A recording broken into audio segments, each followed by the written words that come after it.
Hello guys, সবাই কেমন আছেন? আজকে চলে আসলাম আমি জামে খাওয়ার ভিডিও নিয়ে।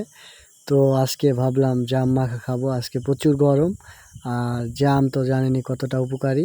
তো লবণ মরিচ দিয়ে খুব মাখামাখি চলছে। জাম খুব টেস্টিভাবে আজকে মাখানো হবে।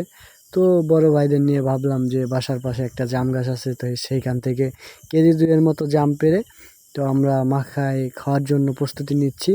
তো মাখাইতেছি জামটা, খুব সুস্বাদু হবে হয়তো আশা করা যায়। আর জামটা খুব উপকারী ফল, এটা আপনারা জানেন। এটা রক্তকে পরিষ্কার রাখার জন্য খুব আহ, সাহায্য করে। আর আমি জামটা ঝাঁকি দিয়ে মাখাইতেছি, এটা হচ্ছে ঝামানো বলে বাংলা ভাষায়, বাঙালি ভাষায় ঝামানো বলে। তো ঝামাইতেছি। তো দেখেন, প্রচুর স্বাদ লাগে জামগুলা এভাবে মাখাইলে। মরিচ পেঁয়াজ লবণ দিয়ে মাখাইলে খুব স্বাদ হয়। দেখেন, ওয়াও কি সুন্দর একটা কালার আসছে।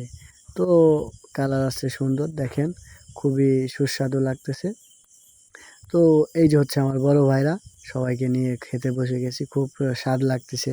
জামটা মাখা অনেক খাওয়ায় অনেকটা উপকারী হবে আশা করতেছি। আর কে কে জাম খেয়েছেন এই সিজনে কমেন্ট করে জানাবেন। আসসালামু আলাইকুম।